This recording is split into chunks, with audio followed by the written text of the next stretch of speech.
ನಾವು ಪ್ರತಿಭಟನೆ ಮಾಡ್ತಾ ಇರೋದು ಅಬಕಾರಿ ಇಲಾಖೆಯಲ್ಲಿ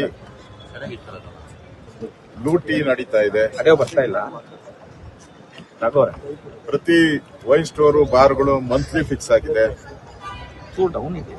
ಇವರು ಗಾಂಧೀಜಿಯವರ ಹೆಸರನ್ನ ಹೇಳ್ತಾರೆ, ನಾವು ಗಾಂಧೀಜಿ ಫಾಲೋಯರ್ಸ್ ಅಂತ. ಇಡೀ ರಾಜ್ಯದಲ್ಲಿ ಇವತ್ತು ಹೊಸದಾಗಿ ಸುಮಾರು 1,500 2 ಸಾವಿರ ಹೊಸ ಲೈಸೆನ್ಸ್ ಅನ್ನ ಕೊಟ್ಟಿದ್ದಾರೆ. ಇದು ಗಾಂಧೀಜಿಯವರಿಗೆ ಇವರು ಕೊಡ್ತಾ ಇರೋ ಗೌರವನ. ಇದು ಒಂದೊಂದು ಲೈಸೆನ್ಸ್ ಕೊಡಬೇಕಾದ್ರೂ 2 ರಿಂದ 2.5 ಕೋಟಿ ಲಂಚ ಇವತ್ತು ರೆಡ್ ಹ್ಯಾಂಡ್ ಆಗಿ ಸಿಕ್ಕಾಕೊಂಡಿದ್ದಾರೆ. ಅಲ್ಲಿನ ವೈನ್ ಸ್ಟೋರ್ ಅಸೋಸಿಯೇಷನ್ ಇದೆ. ಈಗ ರಾಹುಲ್ ಗಾಂಧಿವರೆಗೂ ಕೂಡ ಮನವಿಯನ್ನ ಕೊಡ್ತಾ ಇದ್ದಾರೆ, ನಿಮ್ ಸರ್ಕಾರದ ಮಾನ ಮರ್ಯಾದೆ ಹೋಗ್ತಾ ಇದೆ ಅಂತ. ಪ್ರಧಾನಮಂತ್ರಿಗೆ ಕೊಡ್ತಾ ಇದ್ದಾರೆ, ರಾಷ್ಟ್ರಪತಿಗೆ ಕೊಡ್ತಾ ಇದ್ದಾರೆ, ಗವರ್ನರ್ಗೆ. ಈ ಮುಖ್ಯಮಂತ್ರಿಗೆ ಕೊಟ್ಟು ಏನು ಉಪಯೋಗ ಆಗಿಲ್ಲ.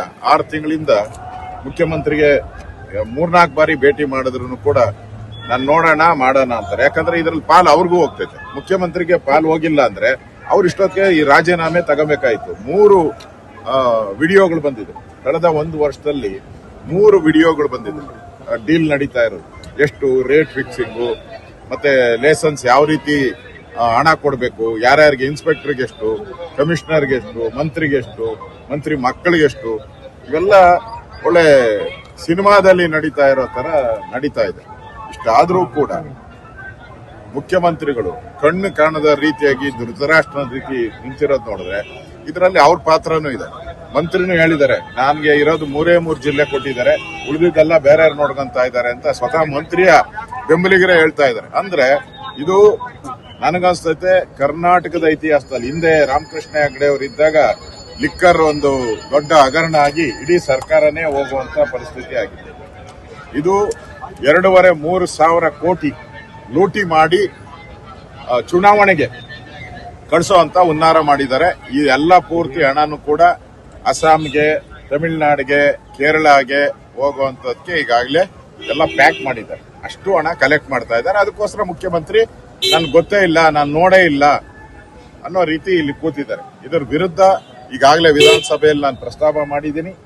ಮತ್ತೆ ಇವತ್ತು ಪ್ರತಿಭಟನೆಯನ್ನು ಗಾಂಧಿ ಸ್ಟ್ಯಾಚ್ಯೂ, ಯಾವ ಸರ್ಕಾರ ನಾವು ಗಾಂಧಿ ಅನುಯಾಯಿಗಳು ಅಂತ ಹೇಳ್ತಾ ಇರೋ ಅದೇ ಸರ್ಕಾರ ಈ ಅಬಕಾರಿ ಲೈಸೆನ್ಸ್ಗಳನ್ನು ಹಳ್ಳಿಗಳಲ್ಲಿ ಮನೆಗೂ ಡೋರ್ ಡೆಲಿವರಿ, ಮನೆಗೂ ಡೋರ್ ಡೆಲಿವರಿಯನ್ನು ಮಾಡ್ತಾ ಇದ್ದಾರೆ. ದೊಡ್ಡ ಭ್ರಷ್ಟಾಚಾರ ನಡೀತಾ ಇದೆ. ಮಂತ್ರಿಯ ರಾಜೀನಾಮೆ ಆಗಲೇಬೇಕು. ಮಂತ್ರಿಯ ರಾಜೀನಾಮೆ ಆಗಬೇಕು, ಇಲ್ಲಾಂದ್ರೆ ಇದು ಮುಖ್ಯಮಂತ್ರಿ ಮನೆ ಕಡೆ ತಿರುಗ್ತದೆ. ನೆಕ್ಸ್ಟ್ ನಾವು ಮುಖ್ಯಮಂತ್ರಿಯ ರಾಜೀನಾಮೆನೂ ಕೇಳ್ತೀರಿ. ಮಂತ್ರಿ ರಾಜೀನಾಮೆ ತಗೊಂಡಿಲ್ಲ ಅಂದ್ರೆ ಮುಖ್ಯಮಂತ್ರಿ ರಾಜೀನಾಮೆ ತಗೊಂಡು ವಿಶೇಷ ಅಧಿವೇಶನ ಕರೆದು ಸರ್ಕಾರನೇ ಪ್ರತಿಭಟನೆ ಮಾಡ್ತಾ ಇರುವಂತದ್ದು.